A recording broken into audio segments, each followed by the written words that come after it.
Welcome to Hood Champion Boxing and Sports. Look, man, AJ and Jarrell Miller. As much as AJ doesn't want to fight him, he may have to fight him to shut him up. But anyway, man, out there in Saudi Arabia, man, I'm telling you, I can't believe that Jarrell Miller is out there acting the way he's acting. I've lived in Saudi Arabia for a while. That country is not about all the BS. Maybe there's a bit of an exception being made because this is boxing, it's entertainment, and, you know, this is kind of what they want, to have a buzz around I don't even know what adjective to use to describe this fight card that's taking place this weekend. An absolutely amazing fight card. The bottom line is, Jarrell Miller is out there, man, you know, calling Anthony Joshua the P word. You know, they had a heated clash out there, man, and they had to be separated.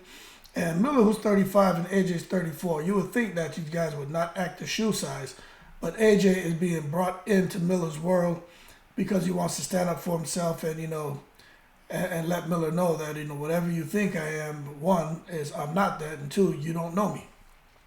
But AJ is normally in a pretty easygoing mood, but they had to separate them guys, man, and I truly believe that Miller is doing whatever he can to get Anthony Joshua to get so frustrated that he just tells Eddie Hearn, look, I want to break this guy's jaw.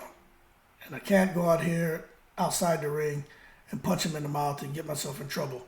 Make the fight so I can beat him in the ring. And I think that's what Big Baby Miller, what he wants, especially that he's on a comeback trail right now. And he's hoping to get through Daniel Dubois, which I think he should. And then after that, I think he really sees that as a stay busy fight. And after that, he wants to try to get in the ring with AJ. But I just don't think that's going to happen. I think AJ sees Jarrell Miller as beneath him. And I just think a lot of people see Miller as a cheat and a clown, and a fat clown as that. And I'm not fat shaming anyone, but if you can dish it out, you got to be able to take it. But I don't know, you know, with this guy Jarrell Miller and the things he's saying, because aside of all the insults, you know, I mean, whatever, who cares? He said something that caught my attention. I don't know if you guys caught it, but he said, because he's always worried about what people think about him and how Jarrell Miller tested positive for all those banned substances, right? He went on record yesterday and said AJ was on steroids when AJ turned pro. And I heard that, and I was like, what is this guy talking about? Now, I don't know if he was saying AJ had an exemption for the steroids. I don't know what he was suggesting, but he said it. And I was like, I mean, you know, I don't know what to think about that. But what I feel is, at this point in time, when it comes to these heavyweights, especially the damn heavyweights, if someone is accusing you of cheating, right, or doing something that's not allowed, either come out and defend yourself or sue them. Because there's so many different things that are said about these different fighters. And, you know, some guys will come out and speak up for themselves, others won't. But there's only one fighter I know who was like, you know what, you're not going to say negative stuff about me. And actually went and got the lawyer involved. And that was, Pacquiao did it to Mayweather. I think they settled out of court. And then Virgil Ortiz did it to stupid ass, what's his name? Blair Cobb. Blair Cobb was accusing the boy of being on steroids. And he got that cease and desist letter. He had to apologize. There was a female who had to apologize for something too. Wasn't there a female who had to apologize who was saying somebody was on steroids? I think it's twice now where I've seen people have to come out and make apologies. I can't remember what the other one was about. But anyway, that's what Jarrell Miller is saying, man. Now, just again, it's kind of glad to have him on the fight card, but at the same time, it's like, yo, I wish this dude would just kind of go away, you know. But the bottom line is he takes on Dubois, AJ takes on Otto Wallen. Matter of fact, that AJ Otto Wallen fight is a lot closer than what y'all think. AJ's, let me see if I can show you guys something. Because AJ is, let me check this out. I don't think people give Wallen a lot of credit for what's about to take place between him and AJ. Make this a little bit smaller for you.